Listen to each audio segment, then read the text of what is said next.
Jamie Mincher, the CEO of ZEAP, who's now going to tell us a little bit about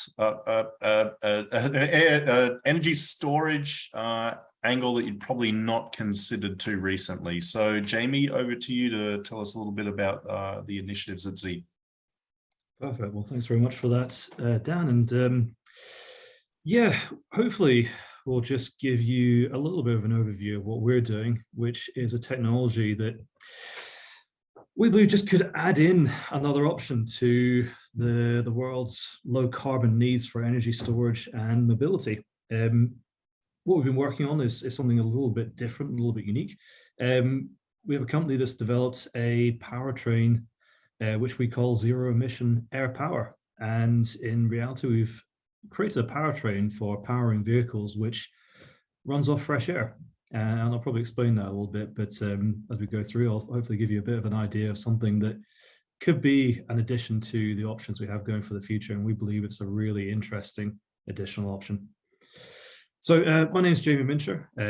We set up the company about 2 to 3 years ago. We've gone through a number of iterations of R&D, created our first prototypes, and now get into the stage where we have something that's working. We know it works and we've proven it. So I'll just take you through the cycle, and really starting off with why. We wanted to create a vehicle which was not reliant on existing technology and very much addressed a big problem, which is urban transport. One of the key headlines, you've probably seen some recent news headlines about the air pollution in modern day cities.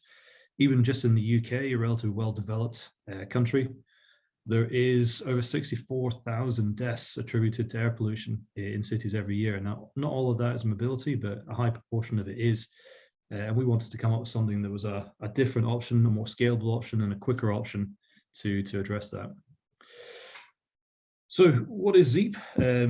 ZEAP is a zero-emission city-perfect solution. It's a powertrain inside a vehicle that runs off fresh air. And to explain that, it's a powertrain that runs off compressed air. We have a powertrain that can take compressed air stored in a bottle and turn it into very efficient mobility, effectively powering cars, vehicles of some kind, to give us a good amount of range, a good amount of power. That's something that's absolutely perfect for running around in a city environment. One real big benefit about it is we have a powertrain that is completely made, in this case, from aluminium. There's no real hydrocarbons in the use of it. There's no rare earth minerals, nothing against batteries whatsoever. You have a hybrid power car and it is part of the solution for the future. But one inescapable fact is that in some ways, batteries, particularly lithium-ion batteries, only really move the source of pollution. Obviously they're very low carbon when running in a vehicle, but to actually produce them uses a high degree of rare earth minerals, cobalt, lithium. Obviously these are extractive minerals. They're taken out of the earth, usually not in the most environmentally friendly way. And then there's a huge amount of energy that actually goes into producing the battery, and that only has a finite life at the moment. Right now, there is a lot of challenge about how that can be extended. Solid state batteries are coming in, which are a great solution. But again, there's a lot of energy that goes into it, and there is only a certain lifespan of them.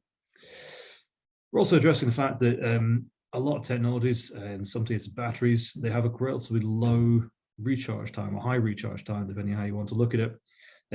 We have a solution which has a rapid recharge. In minutes, you have a recharge of a full tank of air. And this is where we're trying to challenge that concept of looking at new ways to store energy in compressed air and utilizing it as a mobility source. It's also extremely simple. And because it's extremely simple, it makes it pretty low cost. It makes it pretty reliable. And every single part of that motor train or powertrain is recyclable. We're simple people, we're manufacturers, we make things. And so we like the idea that we can have a vehicle that can be repaired using a spanner and a hammer. That's our kind of our philosophy on things. So there are lots of different applications for it, and it's when you start thinking about energy storage, how it's used. It's kind of similar spaces to a lot of the battery type technologies. Local use in family cars, explosion-free environments, golf buggies, holiday resort transport, lightweight, multi-purpose shuttles, lightweight farming machinery. We've sort of seen these examples.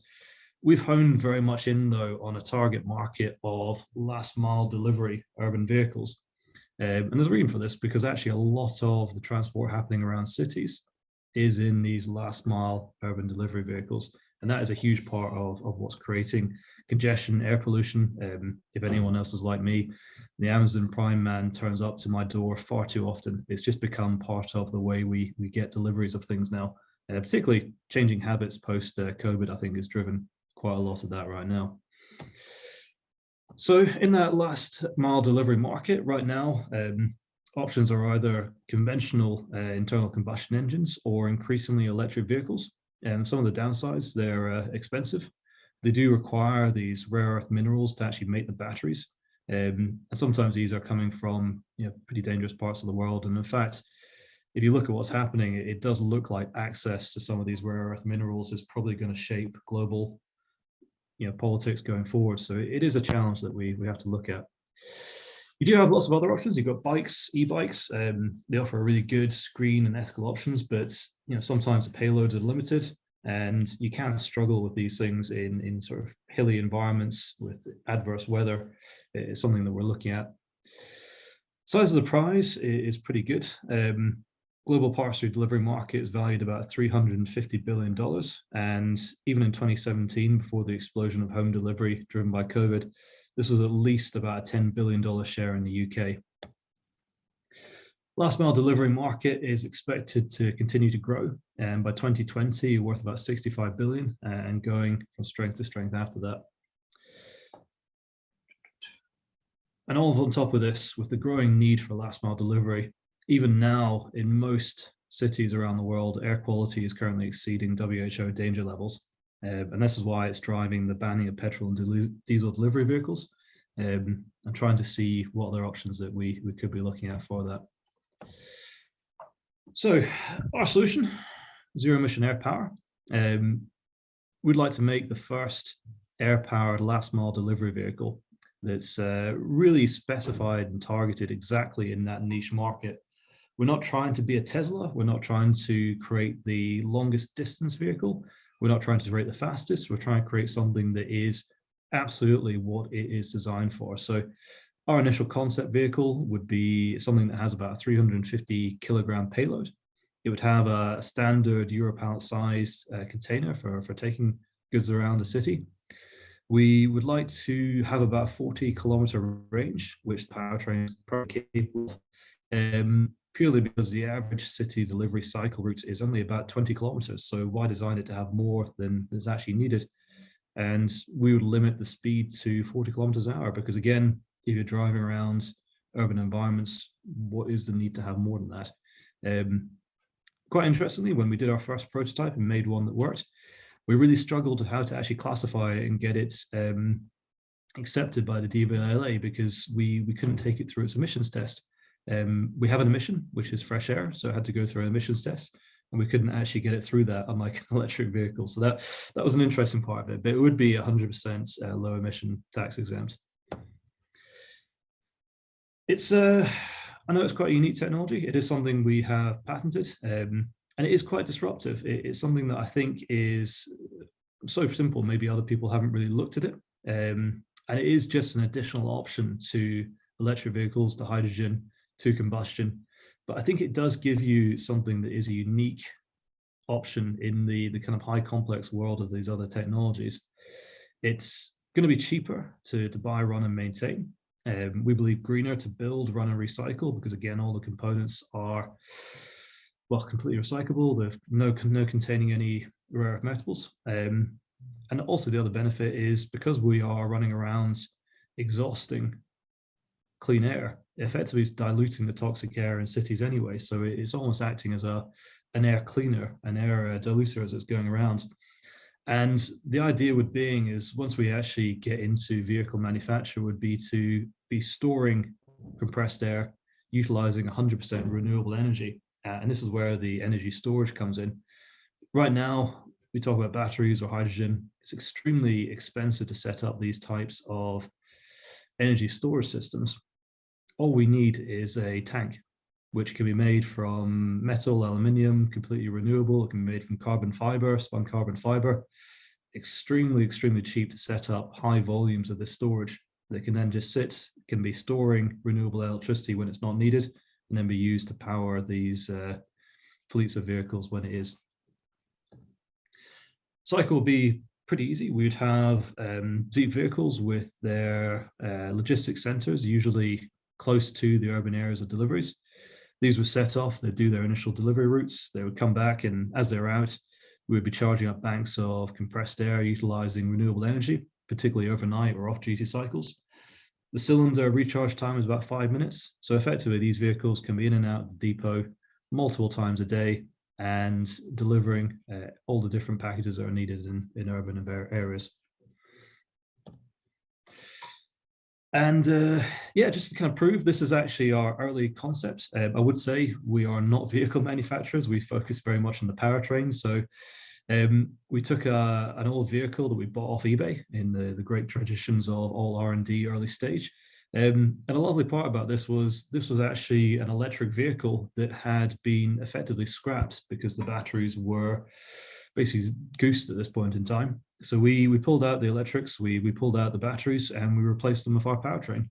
And we're hopefully quite successful at doing so. So what I'm going to do is very quickly come out of this and share a different screen, just to give you a very quick idea of what it actually looks like in running around, and kind of showing that the proof of concept can actually be put into real life action. And this is it. This is a vehicle running around on fresh air. We took it to a local industrial park. Probably a lot of people will recognize the Nell Industrial Park in East Kilbride. And really just to show off what we could do, ran this demonstrator around just to prove the concept, prove that we could actually get it in a vehicle and working, and then do some early stage testing of various different bits, the majority of which has actually been off vehicle. We put the powertrain through various dynamometer testing, etc., to get maximum power outputs, range, all these sorts of good things.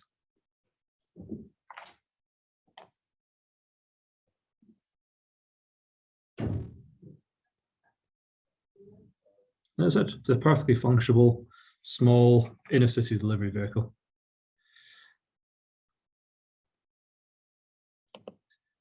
I'll go back to my presentation there.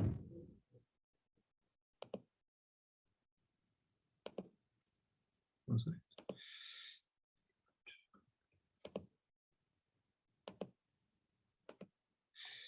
And really the last slide just to share with you is who we are, what we're doing. So I'll put this back into the small screen. Who we are, what we're doing. One interesting fact about us is this is a spin-off concept from our industrial manufacturing business, which, not hiding it, has actually come from the oil and gas industries. And we're utilizing a lot of that technology to develop this new powertrain. It was fully manufactured in East Kilbride. The vehicle was actually put together there as well. And we have a lot of experience in the team and the board, ranging from electrical and engineering to our chair who's had 30 years experience in the engineering sector. And I guess just going on to the ask part of it, really we are at the point where we have got a powertrain that works. We have a vehicle that we can demonstrate, and we're now exploring partnerships to allow us to get to the next stage, which would actually be doing demonstration trials and making vehicles that would be ready for sale. So that would be the next interesting stage for us. We have our working prototype.